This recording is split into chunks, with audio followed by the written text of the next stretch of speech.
Section 13. Well, had I? As the craft lifted off and turned westward towards the bank of clouds that hid the distant shoreline, I analyzed the situation with some care. The wooden turrets of the lodge grew smaller and then were lost in the trees, and I found it easier to think then, for everything on that island had been imbued with the sheer power of the man. I relaxed a bit in my seat. One could say that in this case I indeed had acted properly. For is it not the glory of our legal system that acquitting a guilty man is less heinous than convicting an innocent one? And at the time of the contest, I certainly had no proof of Sedgwick Bell's behavior.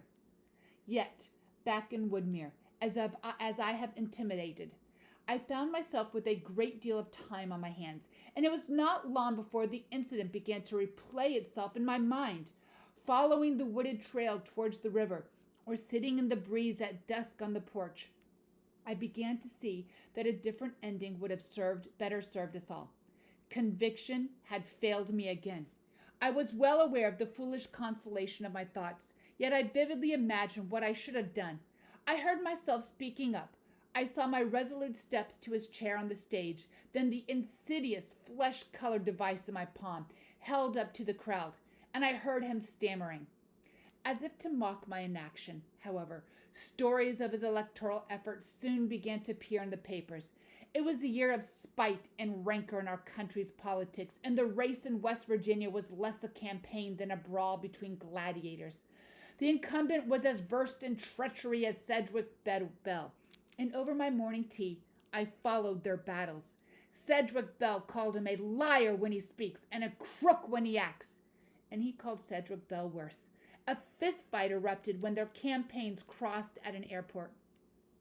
I was revolted by the spectacle, but of course I was also intrigued, and I cannot deny that although I was rooting for the incumbent, a part of me was also cheered at each bit of news, chronicling Sedgwick Bell's assault on his lead. Oh, why was this so? Are we all at base creatures without virtue? Is fervor the only thing we follow?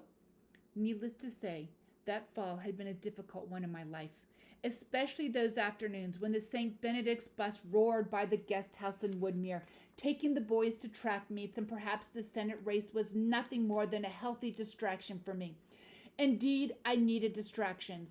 To witness the turning of the leaves and to smell the apples in their barrels without hearing the sound of 100 boys in the fields, after all, was almost more than I could bear. My walks had grown longer, and several times I had crossed the river and ventured to the far ends of the marsh, from where in the distance I could make out the blurred figures of St. Benedict's.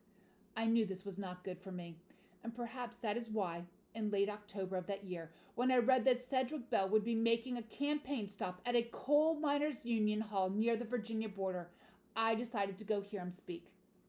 Perhaps by then the boy had become an obsession for me. I will admit this, for I am as aware as anyone that time is but the thinnest bandage for our wounds. But on the other hand, the race had grown quite close and would have been of natural interest to anyone. Sedgwick Bell had drawn himself up from underdog to challenger. Now it was clear that the election hinged on the votes of labor, and Sedgwick Bell, though he was the son of aristocrats and the chairman of a formidable corporation, began to cast himself as the champion of the working man. From newspaper reports, I gleaned that he was helped along by the power of his voice and bearing, and I could easily imagine these men turning to him. I well knew the charisma of the boy. The day arrived, and I packed a lunch and made the trip. As the bus wound west along the Silver Valley, I envisioned the scene ahead and wondered whether Sedgwick Bell would at this point care to see me.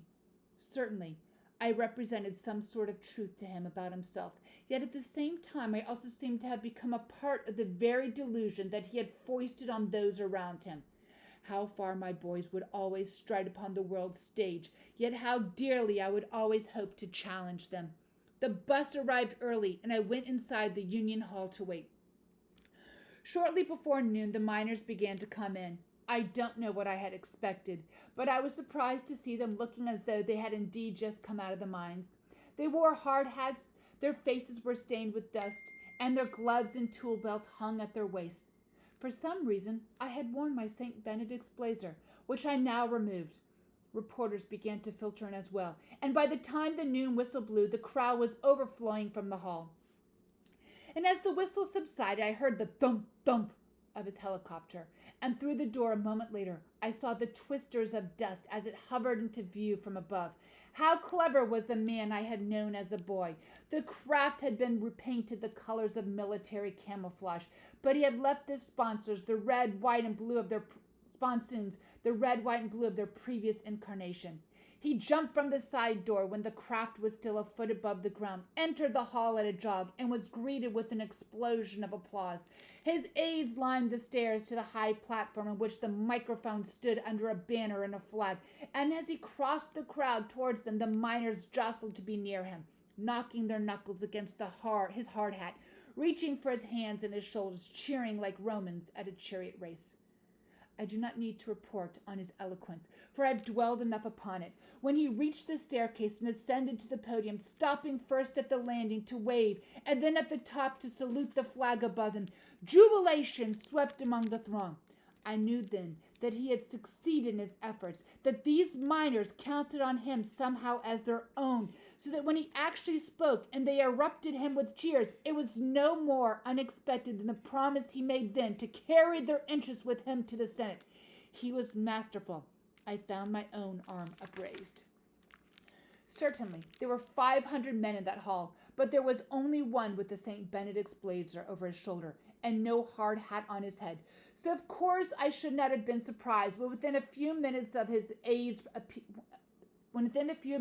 of his aides appeared beside me and told me that the candidate had asked for me at the podium.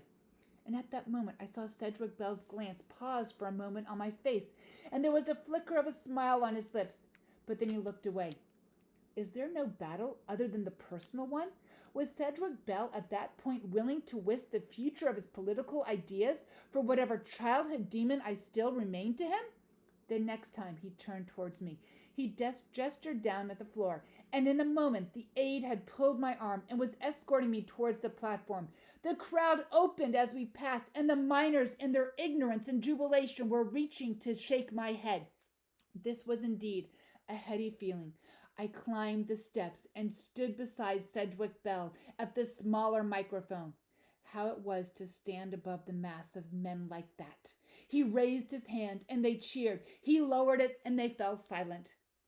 There's a man here today who has been immeasurably important in my life, he whispered into his microphone, and there was applause and a few of the men whistled. Thank you, I said into my own. I could see the blue underbrims of the 500 hard hats torn up towards me, and my heart was nearly bursting. My history teacher, he said as the crowd began to cheer again. Flashbulbs popped, and I moved instinctively towards the front of the platform. Mr. Hundred, he boomed, from 45 years ago at Richmond Central High School. It took me a moment to realize what he had said. By then, he too was clapping and at the same time lowering his head, and what must have appeared to the men below to be respect for me. The blood engorged my veins. Just a minute, I said, stepping back to my own microphone. I taught you at St. Benedict's School in Woodmere, Virginia. Here is the blazer. Of course, it makes no difference in the course of history that as I tried to hold up the coat, Cedric Bell moved swiftly across the podium, took it from my grip, and raised my arm high in his own, and that this pose of all things sent the miners into jubilation. It makes no difference that by the time I spoke, he had gestured with his hand so that one of his aides had already shut off the microphone. For one does not alter history without conviction. It is enough to know that I did speak, and certainly a consolation that Cedric Bell realized finally that I would. He won that election not in small part because he managed to convince those miners that he was one of them. They were ignorant people, and I cannot blame them for taking to the shrewdly populist rhetoric of the man. I saved the picture that appeared the following morning in the Gazette. Senator Bell radiating all the populist magnetism of his father, holding high the arm of an old man who has on his face the remnants of a proud and foolish smile.